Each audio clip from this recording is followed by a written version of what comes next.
I'm Bae. And I'm Morgan, and we are the Body Acceptance Babes. This is the podcast where we talk about how to accept the body you have, let go of societal expectations to change the way you look, and to just be who you were born to be from the inside out. You'll hear about how we embrace body neutrality, reject diet culture, and learn how you can too. Now on with the show.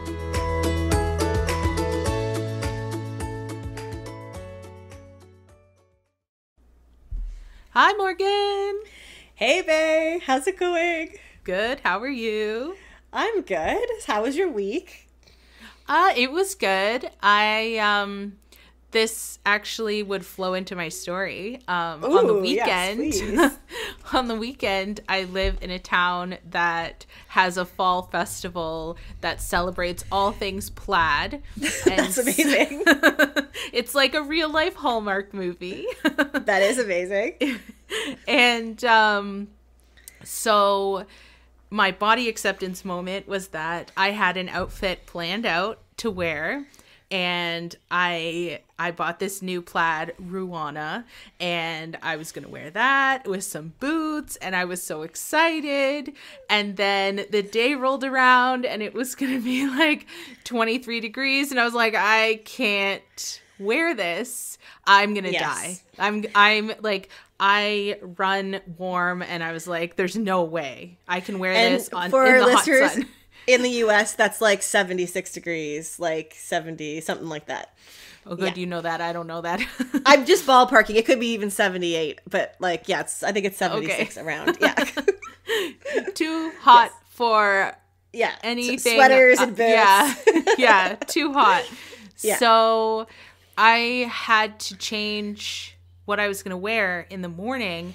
And because my town has like 15,000 people, so it's a very small town, and I live really close to downtown, so we walk everywhere.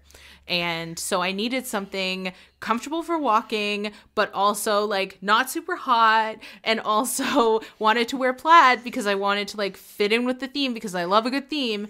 And yes, we were trying to leave.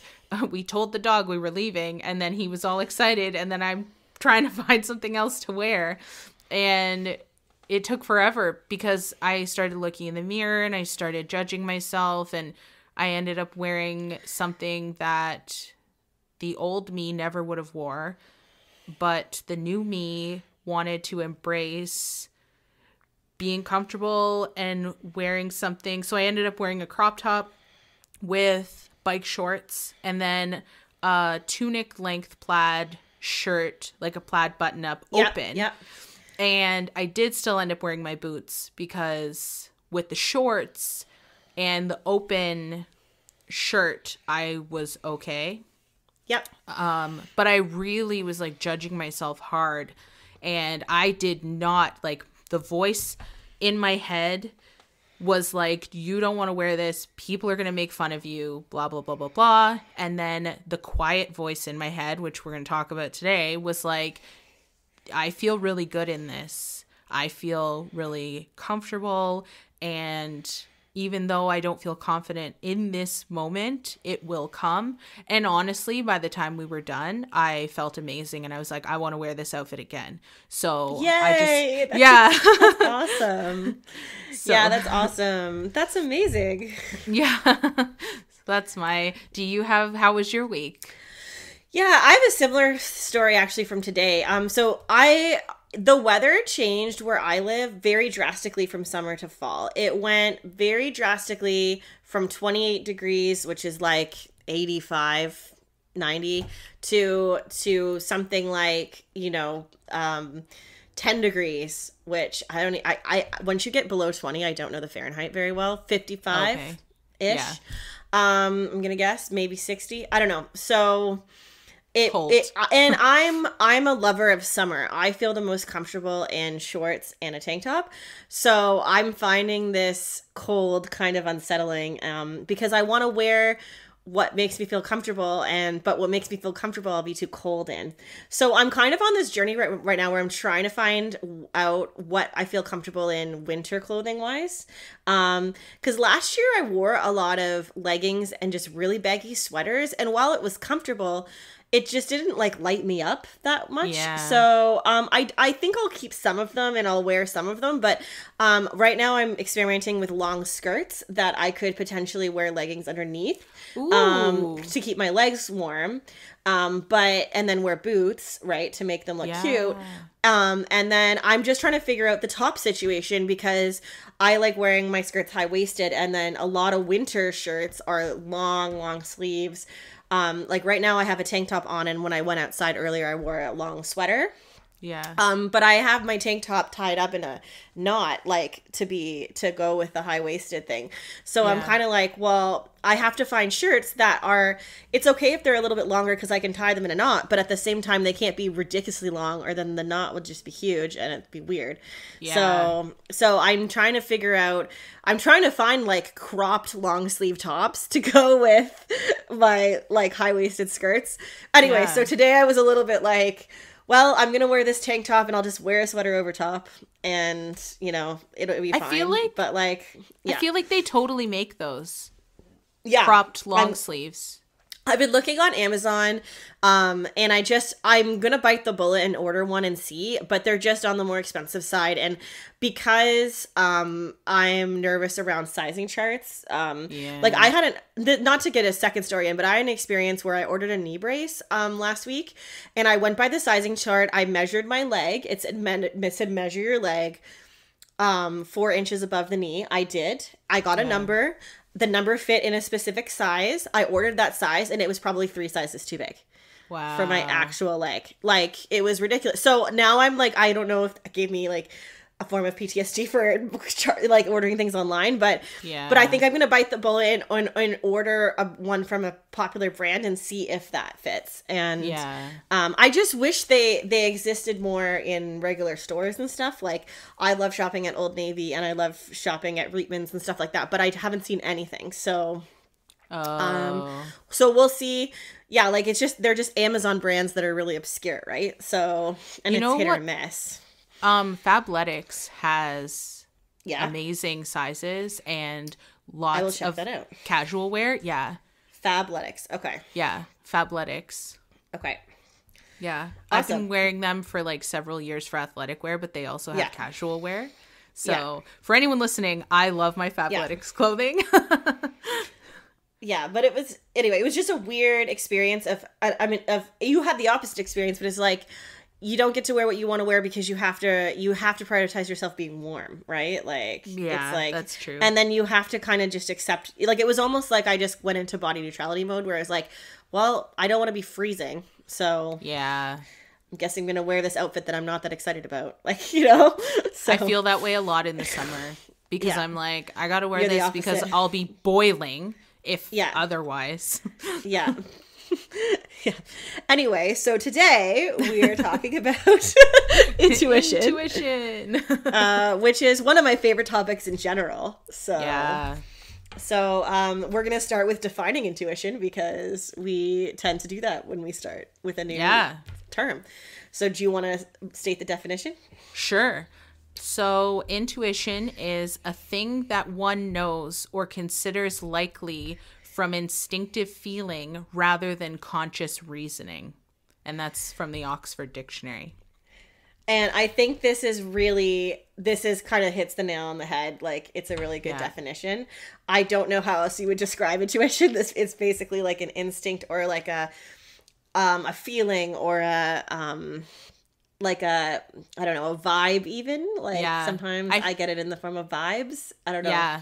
I feel like everyone will have a different definition of what it feels like to them, because some people say listen to your gut, listen to your intuition, like you said, get a vibe, like all of those, it's all essentially the same thing. It's an inner knowing that does not make logical sense.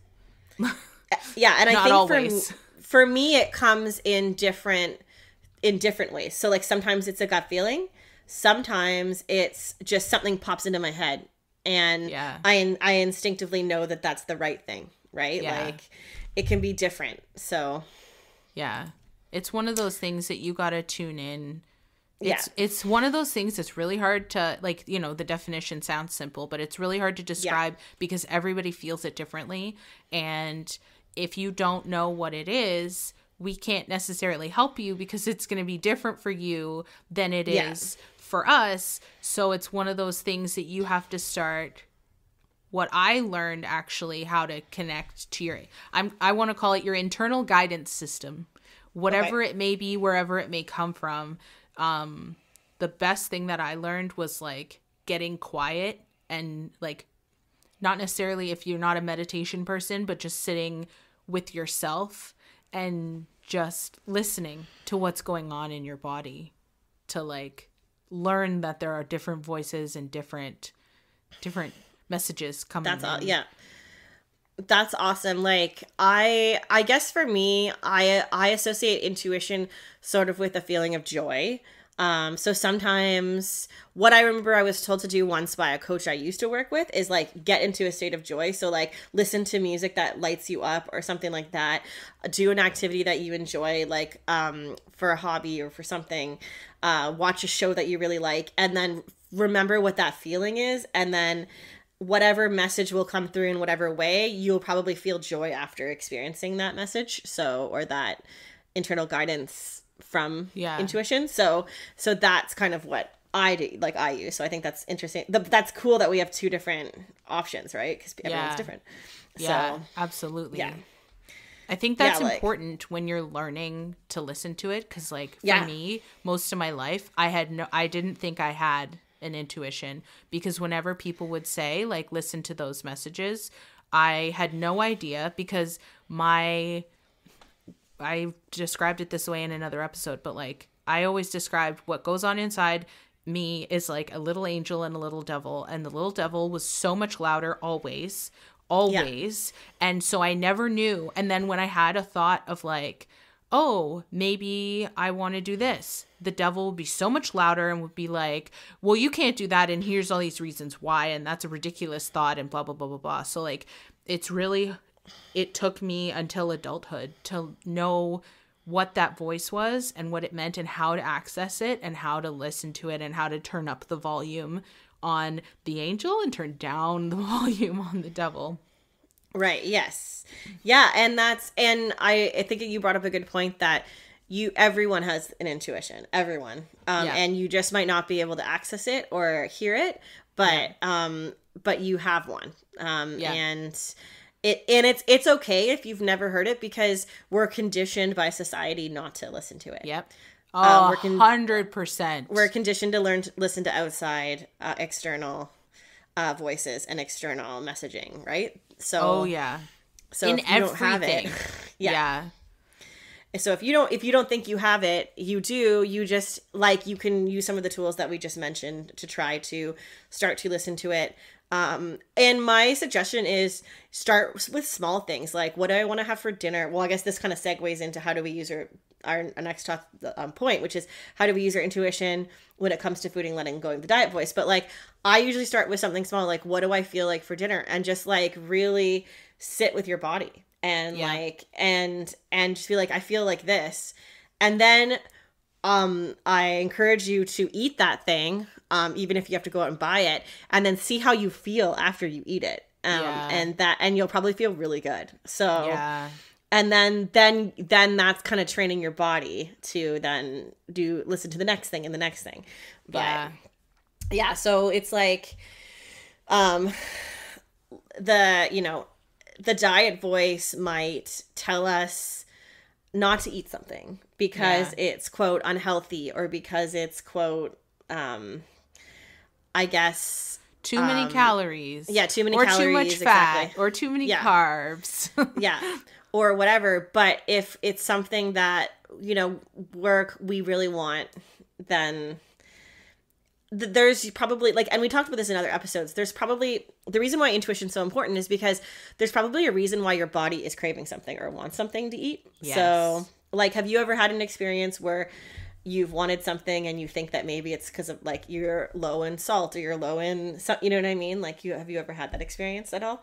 100%. Every time, for all the ladies out there, every time that month rolls around and Yeah. I'm like, oh my gosh, I'm so drained. I'm so tired. Oh, it's because I have low iron. So then I'm like, I'm going to have some beef or some spinach or, anything with Yeah. high amounts of iron to feel like a Yeah. functioning human. Yeah. Even just things like sometimes, I mean, even the simplest thing, like I will be playing baseball and then I'll just really want like a big glass of water. Well, it's because I'm dehydrated, right? Like that's even just listening to your body in the simplest level. But Yeah. but like, and there's some times where I have a headache and I'll eat something, I'll drink water because that might be also why, but then sometimes I'll crave something salty. And Yeah. it's like, oh, I need my electrolytes back. You know what I mean? Like something, Yeah. or not even from like just from doing anything, right? Like, or even, yeah. And just sometimes you feel, you crave something for like a non, physical reason too. Like, It's true.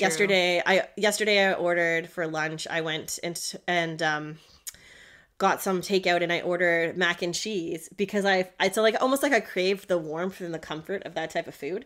Yeah. And then I ate it and it was very satisfying. So Yeah. So it's kind of like we encourage you listeners to really listen to your bodies and try to tune out the voice that's telling you not to, right? Like, Yeah. like the diet voice. Yeah. As someone who has struggled with overeating, I feel like many listeners may relate to that. And you might think, oh, I'm craving chocolate cake, but if I get that chocolate cake, then I'm going to eat the whole cake. And I feel like dieting has conditioned us to restrict food, and that can lead to binge eating because you think it's sinful. And then when you have that cake, you're like, well, I'm just going to eat a lot now and then just like pay for it tomorrow. But as you go through this journey, and you can learn too that if you eat that food now when you're actually craving it, your intuition wants it, you're not going to eat as much as you would if you try and suppress that feeling for 4 days, because then craving it and knowing you want it for 4 days, by the fourth day, you become almost like ravenous. So like honoring your intuition and eating that thing in the moment, you'll actually potentially eat less than you would if you suppress it and then, give into it later. Mm-hmm. And it's not, and because to some extent, there's nothing wrong with eating an entire cake, but to some extent, for some people, that can be an unhealthy behavior, right? Like, it's like, it makes your stomach upset, right? It can lead to binging and purging. It can, you know what I mean? Like, so when we say that, it's like, it's not like, if you want the whole cake, eat the whole cake. But I can tell you that if you're into like, the point of intuitive eating is if you know that you can eat it whenever you want and it's not forbidden ever, you won't need to eat the whole cake that in that one sitting, because it's not forbidden. It's not a bad, a bad food, or it's not, doesn't have a moral, like, a small short personal story I have an example of.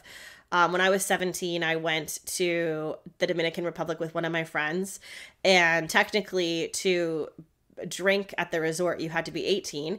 We asked my friend's father to lie for us and say my friend and I were 18, but we were actually 17. He did, with a warning of, I'm not going to be monitoring you guys. Like, you have to be your own liquor control board. So he said, these two are 18. We got the adult bracelets. I don't think I ever got drunk once that whole week, because I could have alcohol for breakfast, lunch, and dinner. I could have alcohol at 8 a.m. if I wanted to. I could have it whenever I wanted.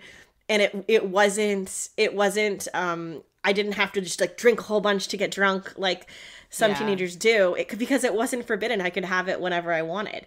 And it really makes you think about that approach to other things too, right? Like, it's true. So like, how maybe I'll be with my daughter around that topic, you know what I mean, when she's old enough. But it's one of those things where it's the same concept. If something is not forbidden, you have the freedom to enjoy it whenever you want, and you know that in your heart and in your mind, then you're not going to abuse it, right? Yeah. Like, Well, does and that make that's sense? one last thing that I want to say about people who suffer with binge Yes. eating is that often when you're binge eating, you're not listening to your body and you're not No. listening to your intuition, because you're literally, it's like your eyes are doing all the work, and your eyes are like, I want all of this. And then there might be the Aunt Marge is in your head saying, finish Yeah. everything on your plate, or like whatever. And you're just going at it, and it's like once you're Yeah. done, and then you feel your body, and it's just like, ow, that was Well, a mistake. And I think when you're in the middle of binge eating, it's more the diet voice going, you better eat this now because tomorrow you're not going to be able to have it, because this is your one opportunity to eat it. Like, you know what I mean? Like, I that think kind of there's thing that too. Yeah, Yeah. absolutely. I think there's a Like- lot of things at play. Yeah. And what I want to share with any listeners who can relate to that, because I definitely have struggled with this a lot in my life.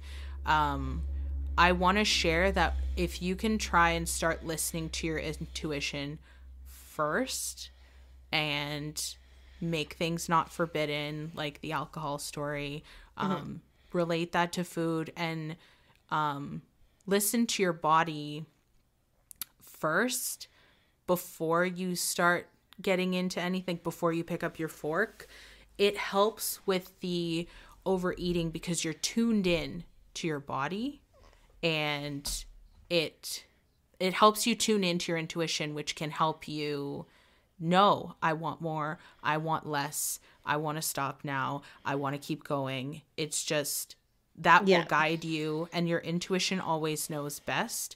Your intuition is not jaded by Aunt Marge, it's not jaded by society, it's not jaded by the diet. Your intuition just knows, I need this thing, I don't need this thing. And I just want you to have hope, because it's possible and it's not hopeless. I've definitely felt that way. If you felt that way, I can totally relate. And listening to your intuition for me has really helped overcome a lot of that. So I just want to give hope, not trying to share rules or anything or restrictions or anything, but just to give you hope and to know that like this episode and like listening to your intuition can really help in this area. So that's awesome. Thank you so much for sharing that. And I'm sure that that's like amazing advice for people going through that. And I think, well, this kind of segues to our next point. Like when you're in that moment, how do we tell the difference between our intuition and our diet voice? Right. So, do you have some ideas on how to tell the difference? Like when you sit down, before you eat anything, what comes to mind if it's your intuition, or what comes to heart, I guess I should say, if it's your intuition versus diet? Like how does it relate with what you experience? For me, I listen to my body, and like learning about human design has really helped me connect to my intuition like tenfold. Like I understand what works best for me because of that system. If anyone wants help on that, just send me a DM. I can talk about this for days. No joke. But it taught me to like literally listen to my gut, because like my intuition is in my gut, and how I know that if I'm feeling good, I feel excited, and that feels like butterflies in my stomach. And sometimes it's hard when I'm hungry to know if I'm excited or just really hungry. Right. But I know and it helps too when someone asks me a question like, hey, do you want sushi? I'll know instantly if I'm like, ugh, or like, yeah. And like, I learned all that from my human design, but like, it's really just an experiment. If you're trying to learn your intuition. So like, if I'm going to go eat something, I need to know specifically, do I want pizza? Do I want sushi? Do I want stir fry? Do I want salad? Like literally going through and then feeling yes or no. And then I know and then when I know it's right, I'll be like, yeah. And then my stomach gets really excited. And that's how I know for sure that this is the thing I want to eat and the thing I'm meant to be eating. And that's how I go forward with intuition. That's awesome. That's really similar to how I do it too as well. And I also notice like when I feel a food that yes, this is what I really want, I notice physiological reactions, like my mouth starts salivating. So that's a really good indication that it's your intuition, because if you're suggesting something you really don't want, that's not going to happen. Yeah. Right? Like sometimes if someone's like, do you want this thing? And my stomach will literally start turning like, nope, I don't want that. Yeah, there you go. Yeah, so that's the opposite. Yeah. Yeah. Yeah. So that's such a good thing. Yeah. Salivating for sure is definitely a signal for me too. And then there's the opposite too of like, nope, my stomach hurts when I think about this particular thing. So that's definitely something that listeners can think about as well. And for me too. So, this was one of the hardest things I've had to do in terms of listening to my intuition versus diet voice is, when do I know when I'm full? Because a lot of what would come in would be diet voice first. Like, oh, you don't need to finish all of that. Or like, like that kind of thing. Like, yes, we talk about Aunt Marge and us being encouraged to eat everything on our plate, but I also have the voices of judgment of, if you eat everything on your plate, you're going to be fat, kind of thing, right? So what I tend to do is, if I really don't know if I want more or not, I just stop and just sit there and almost like focus on something else. And then I will either feel like pangs of hunger or I will realize, no, I'm done. Like, you know what I mean?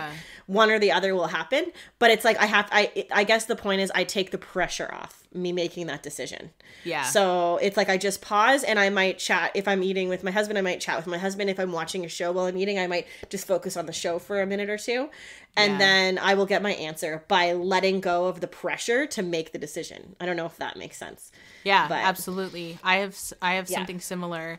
I've learned by practicing my intuition, I've learned certain things, because they talk about this in Intuitive Eating and Health at Every Size, where sometimes when you're done eating and you think that you're full, you might not know for like 20 minutes, because sometimes it takes your body time to like catch up. So one of the things that I've tried to practice is like, if I'm starting to feel full, I will do the same. I'll push the plate aside and then come back to it like 20 minutes later, because I've learned that like my body needs a good 25 minutes between stopping eating and like continuing if I'm still hungry, or knowing for sure if I'm full.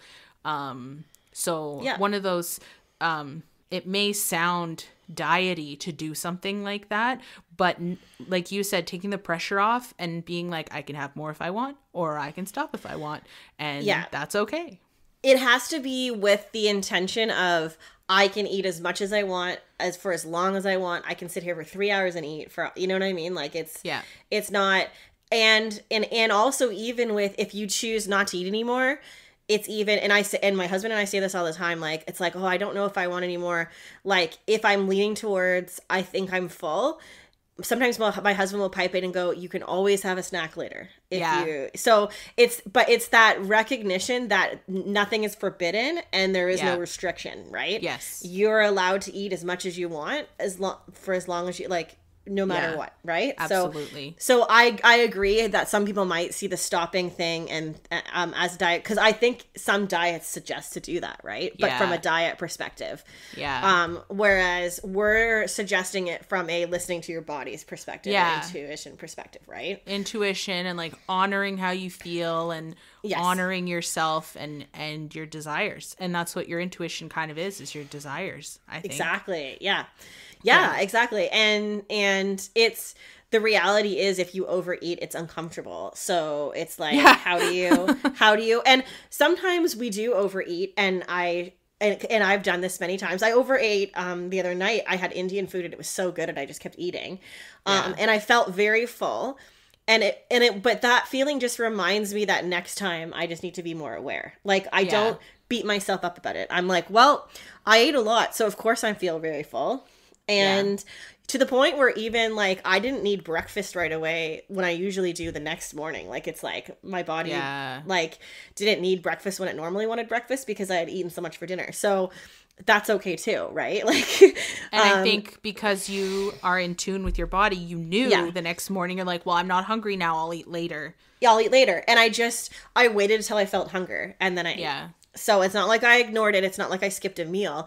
I just waited a little bit later and altered my day based around that, because I don't want to be uncomfortable, right? I don't want to feel discomfort. So even despite the feeling full, it's like, it's okay. Like, basically what I'm saying is you can forgive yourself if that happens, right?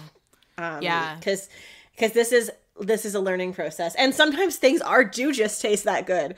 It's true. And you want to just keep eating them, and it happens, and that's okay too. Like, it's not like we're not the morality police, right? Yeah. So, I think sometimes you want to eat more, and maybe that's your intuition telling you to eat more. Like, you know, and that's totally okay. And like you mentioned earlier, taking the pressure off and just knowing you can have as much or as little as you want, and listening to your body's cues. I feel when it's food related, listening to your body's cues is you connecting to your intuition. Yeah, I agree too. I agree. Yeah. Because your body's not going to make a decision that's not intuitive. Exactly. Right? Like, exactly. And sometimes eating all the Indian food, for example, is also nourishing not just your body, but your soul, because you're like, this is so good. And that's okay. Well, and I tried a new dish I had never tried before. It was like, I can't remember the name of it, but it was like a spinach-based sauce with cheese. And I like... Ooh. And, like, imagine having that with, like, naan bread and rice. It was delicious. Oh, so good. Like, all the cheese. Yeah. But anyway, but it was good. Like, you know, but this is the thing. I'm talking about this while feeling lit up, because ordering Indian food that day was what my body wanted, and I listened to it, and I experienced something awesome and fun. And that's kind of half the fun, right? That's half of the whole thing, right? So absolutely. And one thing that listeners might not know if they've never been on an intuitive eating journey is that some days you'll crave, you know, greasy fries and burgers, and the next day you'll crave a big salad. And 1,000%. Yeah. Yes. And that's the thing about listening to your intuition and listening to your body, is like, diet culture teaches us that you're going to start binge eating and eating crap. And I feel like our society shows us that on TV. Like, oh my gosh, I was rewatching Avengers Endgame, and Thor gains all this weight because he's upset because he couldn't defeat Thanos. And then he goes and sees his mom, and then his mom goes, eat a salad. Society expects that if you're in a bigger body, that you're only eating grease and shit, but you can be in a bigger body and be intuitive eating and be balancing, because you're listening to your intuition, you're listening to your body's cues. And so don't let that diet voice or that society or the media or whatever, like, they put these expectations on you, but that's them, that's not you. You know, if you're listening to your intuition, every single time you're doing the right thing. Every single time. 1,000,000%. Yeah. 1,000,000%. Like, I always say, whenever I share my story, I always say, like, when I am now in a bigger body than when I was in the middle of my eating disorder stuff. But I have the best relationship with food that I've ever had in my entire life. Yeah. I eat, quote unquote, healthier than I did when I was in the throes of an eating disorder. Because I let myself crave everything, and it's not just greasy food, like you're saying. It's like, I love eggplant, and we just finished eggplant season, and I grilled a lot of eggplant, and I ate a lot of it, and it was delicious. And like, I did it in different ways. I breaded it, or I cut it in cubes, or whatever. Like, it's like, I let myself experience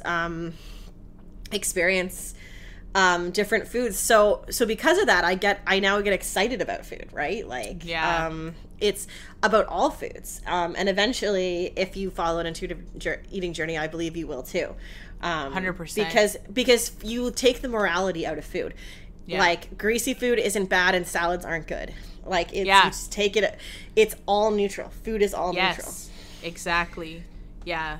That definitely happened to me because when I was going through my I can't mix food groups extreme eating behavior. Yeah. It was always a base of vegetables. And I follow this one doctor, Dr. Furman, and he always said the salad is the main group. And yeah, there's different ways you can mix vegetables, but like when you're eating salad every fucking day, like when I started intuitive eating, it took me a long time to want a salad because I ate a salad every day for years. Well, of course. That makes sense. That makes absolute sense. Yeah. I don't know. And I tend to, there are days when I want meat, like I want steak, and then there are days when I don't crave steak and I want something vegetarian. Like, yeah. And it's just your body adjusting to what's going on, and you know what I mean? Like, yeah. I truly, truly believe that when food is 100% neutral, you're giving yourself permission to eat more fully, if that makes sense. You know what I mean? If you take the morality out of food, you get to enjoy a salad. It doesn't become a chore. You know what I mean? Absolutely. Like, you reclaim the salad, if that makes sense. I can say that I have now reclaimed salads. Woot! But it's true though. Like I don't always want a salad. And and honestly, a lot of the times if I do, I put feta cheese on it because I love feta cheese. But it's like sometimes I do want a salad and sometimes I don't, and that's okay. You know what I mean? Yeah. I'm more of the type of person that when I crave vegetables, I crave grilled vegetables. So like grilled zucchini, grilled eggplant, like I was saying, grilled. I'm just trying to think of what else. I don't know, variety of different things, right? Peppers, whatever. And I use my air fryer. Woo, that's right. I'm not gonna keep talking about the air fryer, I promise. But I use that a lot, and that's how I grill the vegetables so easily. So but once in a while I do want a salad too, and I think when it comes to food, cravings are your intuition. Mm-hmm. I think so too. Yeah. So that's why it's important to listen to those cravings. And you can, if you're not sure how to connect to your intuition yet, use your cravings as your intuition and allow yourself, like taking the morality out, taking any restrictions out, not putting any, it's this many calories, it's this many carbs, it's this much blah, blah, blah, blah diet voice. Just taking it, like you said, a neutral approach to food, and then whatever you're craving, that's your intuition telling you to eat that thing. Agreed 1,000%. So we've talked a lot about how to use our intuition while eating. What about other things when it comes to body acceptance, like picking out an outfit or being in photos or stuff like that? Do you have any tips for how to use your intuition to pick out an outfit, for example? Yeah. For me, it's that same excitement feeling. So that story I said at the beginning, even though my mind was like, you shouldn't wear this, my body, I literally asked myself, are you excited to wear this? And asking myself... That is an amazing question. Oh my goodness. Yeah. That is such a good question. Yeah. Yes. Because I know that like excitement is my cue that I'm following my intuition. And so, which I learned from my human design, but I'll stop talking about human design. But you can talk about it because it's part of who you are. It's I know that excitement is my specific cue to know that I am in line. Like when you were saying about joy and finding joy, for me, it's excitement and what excites me and how does that feel? So like doing those things and knowing how that feels. How do I feel at a Backstreet Boys concert? How do I feel when I wear this outfit? It's the same feeling. Great. Like that's how I know. Yay. That's how I know for sure. So like for me, I look in the mirror and like taking the visual out of it and getting back into tuning into my body, like I was saying, how like getting quiet and listening to your body. So like when I'm in front of the mirror and then I'm like, and the voices start going crazy and I've already been at it for 20 minutes and I'm like, all right, am I excited to wear this? And the answer was yes. And it didn't make any logical sense. I was like looking at my stomach and like I was so hyper focused on like I can't wear this, blah blah blah. But then I felt excited and I was like, well, I'm not going to listen to my mind. I'm going to wear this. We're leaving. And like just going with that. And as I said earlier, I ended up loving my outfit that day. So that's, there you go. That's a really good, yeah, that's amazing. Yeah, mine is similar, but even just, I try to tune into how I feel in the outfit as opposed to what I look like. Like, I love, one of the things I've realized, I guess, more last winter is like, I love wearing long skirts. I love wearing skirts. I don't know what it is. I love that. Like, I don't know if it's just maybe I in a past life lived in the Middle Ages or something, but like I love the flowy feeling of the skirt on my legs and like how it looks on my body, but like how it hugs me. You know what I mean? If that makes sense.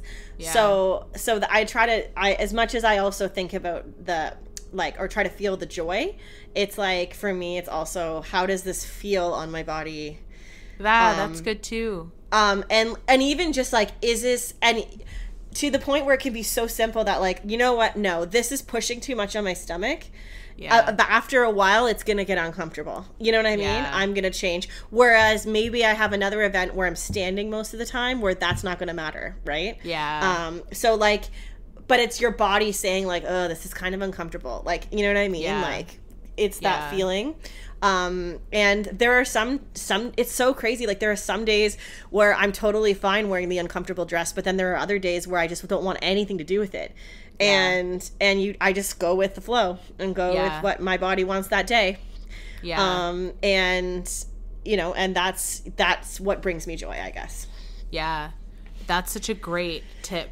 Like taking the visual out of it and going to the feeling, like switching your like senses. Almost like close your eyes. Yeah. And be like, okay. And this skirt feels so soft on my legs right now. I'm wearing a skirt right now. And I'm really happy I chose this today. You know what I mean? That's the joy part, right? Like, yeah. I think that's the thing. It's like you want to be happy in what you choose. And like, you're going to be happy if you go to your feelings when you're getting ready versus using your eyes and listening to your brain. And I'm not going to lie, I had a moment where when I put it on, because I actually haven't worn this skirt yet ever, and I put it on and I was like, oh, it hugs my stomach a little bit. And then I was just like, but the feeling that the skirt gave me overcame what my mind said. So I was like, no, I like the feeling of this too much to care about that. Yeah. Like, so I am choosing to wear it, and I'm glad I did, because it's also kind of funny. It's like, I don't see myself right now. I'm not I see myself talking to you and because we have a FaceTime going while we record, but like you don't walk around the world looking at yourself, right? Yeah. So why not go with how you feel?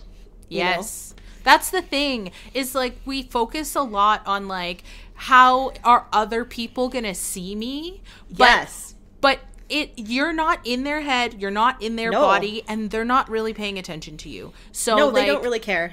Yeah. So if you choose something that you feel really comfortable in, something that makes you happy to wear, something that you feel excited about, those are all things that you should care about. Like, how do you feel? Like, that's a really good point. When you're looking at yourself in the mirror, you're not looking at how you view yourself. You're looking at how other people view you. It's literally a snapshot of how you think other people view you. Yes. Not how they actually are, number one, and not how you're going to exist in these clothes, because you don't get to see yourself all the time, right? Like, exactly. So that's a really good point. Like, yeah. So. Yeah.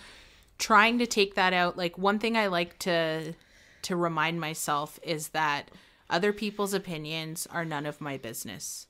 So I love that quote. Yeah. Yeah. So whatever other people think of you is none of your business.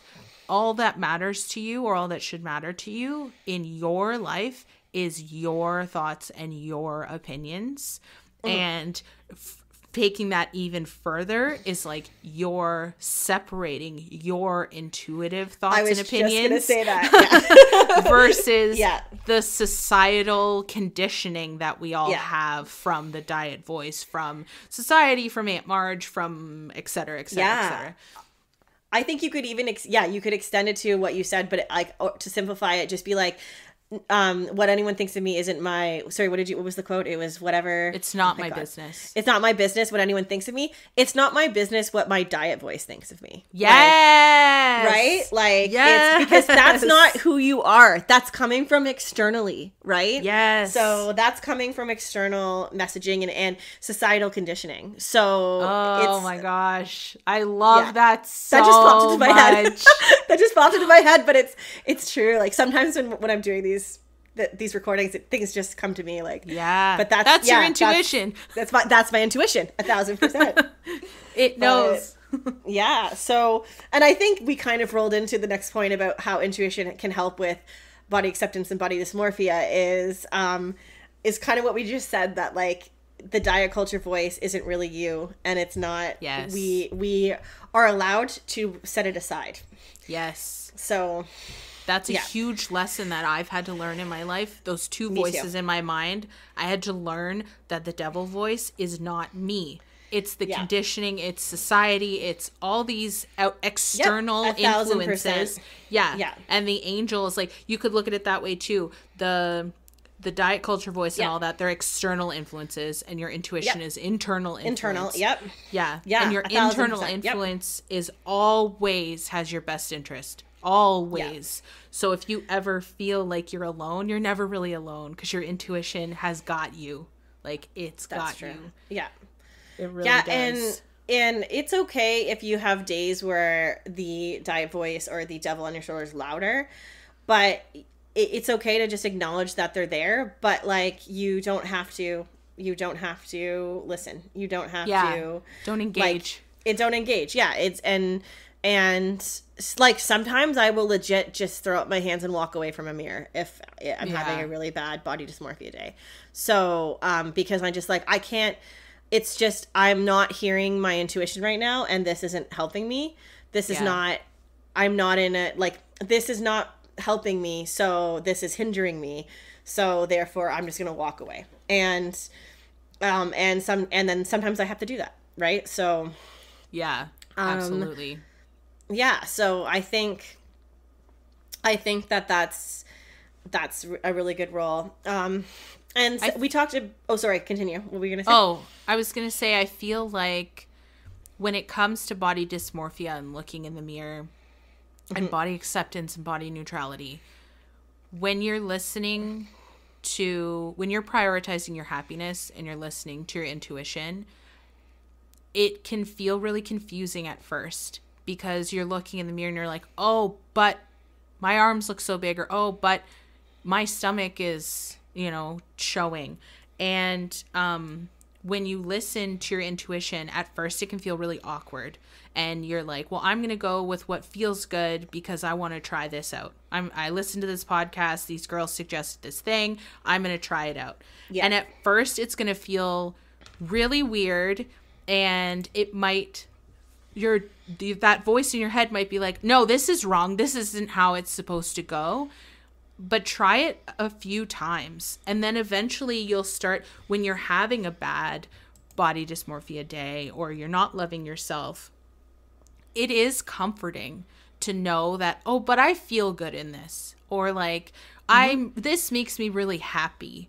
And what you can do is, like, if you know you're going to a family function or something and people are going to want to take pictures, just opt out of them. Say, no, sorry, I'm not, participating in this today, and you don't need to give them a reason. But you're choosing yourself, and you're choosing happiness, and you're choosing what makes you feel comfortable, and you're choosing using your intuition by doing this. And by opting out of photos, someone might get upset, but them being upset is none of your business. Like, it's, you're choosing you. Photos are hard, or I don't know, like I sometimes, will say like, I don't want to do Oh, like they'll be like, I don't know. I used to, and I'm working through this, have a complex of photos of me sitting down. So I'll be like, I'll take a photo with you, but let's stand up. You know what I mean? Like, Yeah. it's like you're allowed to have boundaries around things, right? Yes. Like you're allowed to, or let's just take a selfie instead, right? Yeah. Like, it's like it's like you're allowed to, you can say no without saying fully no, I guess is what I'm trying to get at too. You can say fully no if your gut feeling is telling you you don't want to be a part of it at all. You can totally say fully no, like you said, and people just have to deal with it. But if you kind of want the memory, there's other ways of doing it, right? Like, and that's okay. So, and listening to your internal instincts in those moments will help you, guide you to what's right for you. And I encourage everyone, and I'm still working through this myself, if you see a photo that you don't love of yourself, try to think of how you felt that day, like, instead of how you look. Like, wow, like, you know, your first thought might be, wow, my arms look huge. But you know what? I had a great time at that party. It was so fun. Like, you know what I mean? And because that's what it's really about. It like that, like, and as you've mentioned this many times in different episodes, the photos aren't real. They're a snapshot in time, but they're not an accurate snapshot of time, right? So, exactly. It's like, go back to how you felt in the moment for that experience. And then maybe that you'll see that picture in a different light. Honestly, and I'm working on this. It's hard. Yeah. It's very hard. It takes a long time because of all the conditioning that we have to like judge ourselves and all that.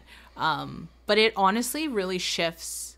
Like, you can really look at a picture with fondness rather than self-loathing, when you can shift this perspective to like, how was I feeling that day? Did I enjoy myself that day? And if it's a day that you don't even want to remember, you can delete the picture. Exactly. You don't have to keep the picture. But if you're like, you know what? I had a in that exact moment that this picture was taken, I was feeling joy, or I was feeling this.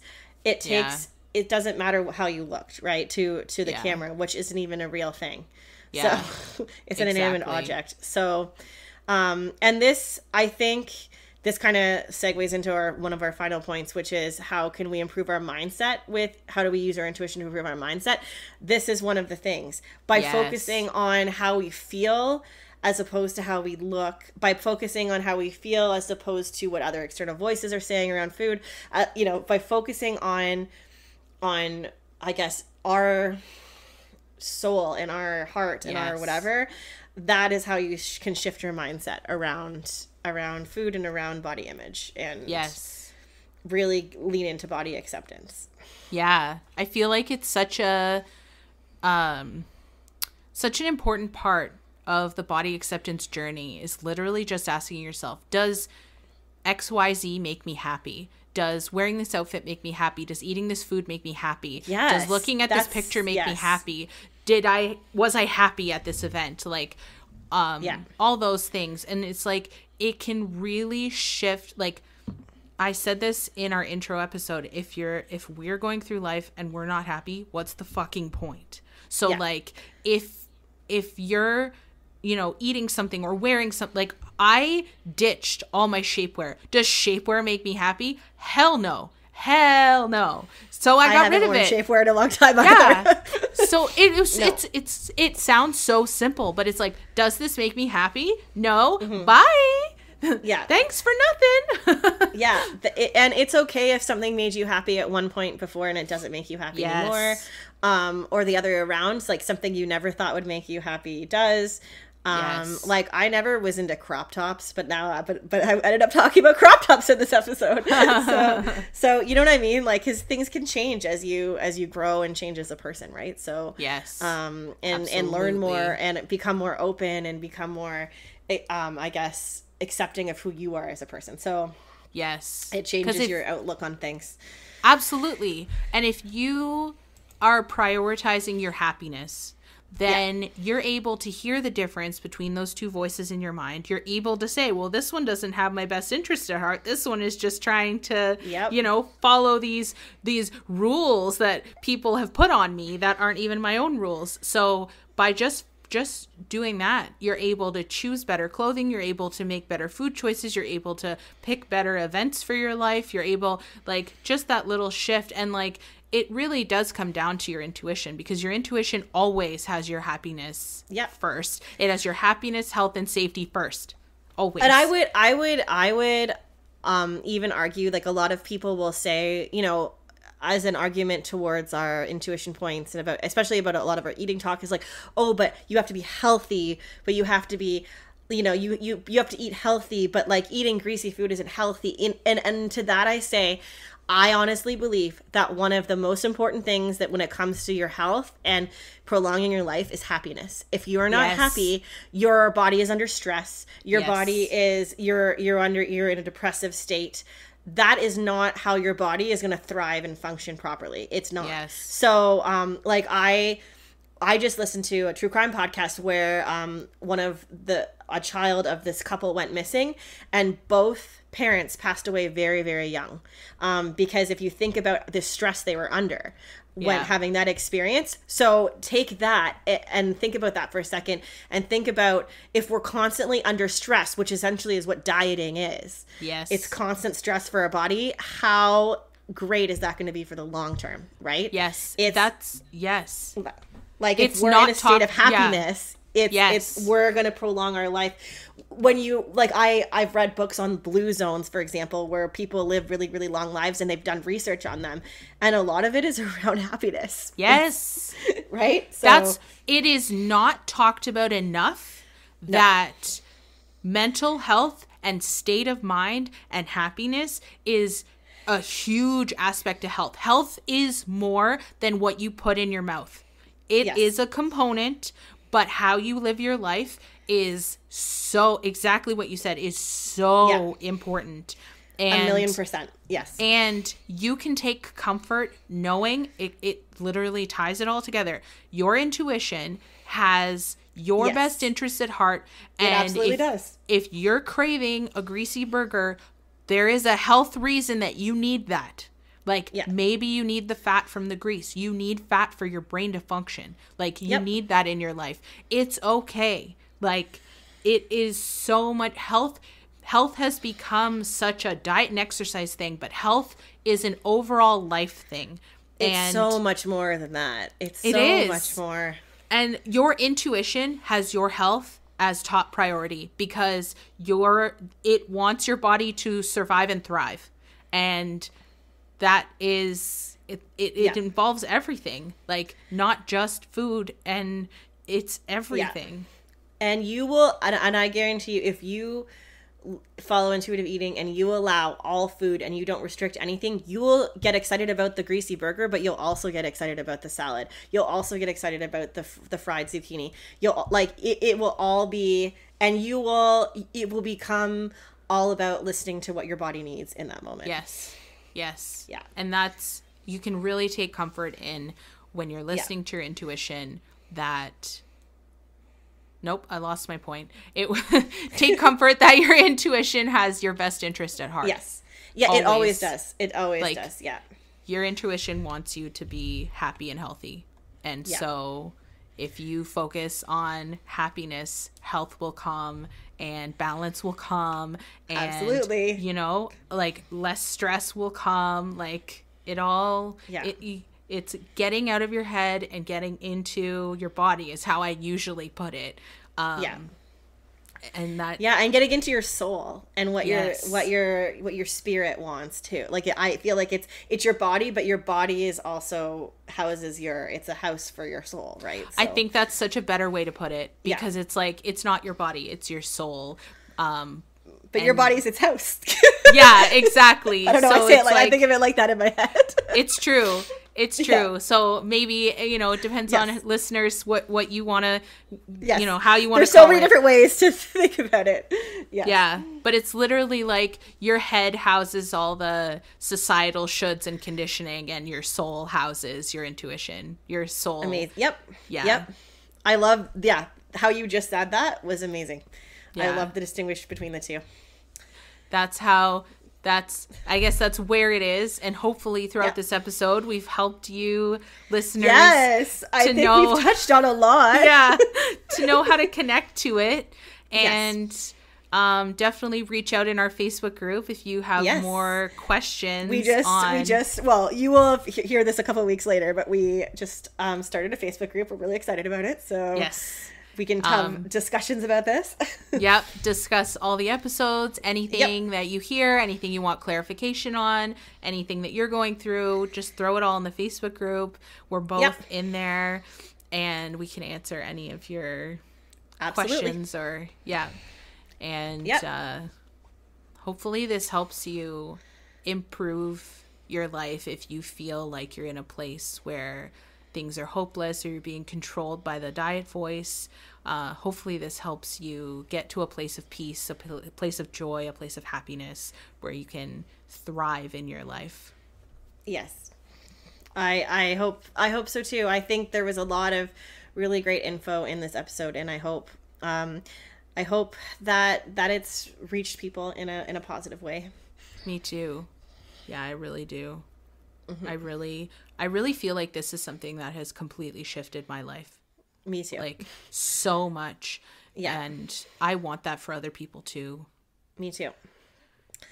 Well, I guess we will end it there. Yes. Yay. So that was our intuition episode. So I guess we will see you next week. I guess yes. Not see you, but we'll be in your ears next week. All right, everyone. Take care. Yes. Okay. Bye now. Bye. Thanks for listening to today's episode. Comment on social media to let us know what you think. You can find us on TikTok and Instagram at Body Acceptance Babes. Please join our Patreon for bonus content, behind-the-scenes access, and more. If you or someone you love is struggling with an eating disorder or disordered eating behavior, you can get help in Canada from the National Eating Disorder Information Centre toll-free at 1-866-633-4220 or email nedic@uhn.ca. Or in the U.S., you can text or call the National Eating Disorder Association toll-free at 1-800-931-2237.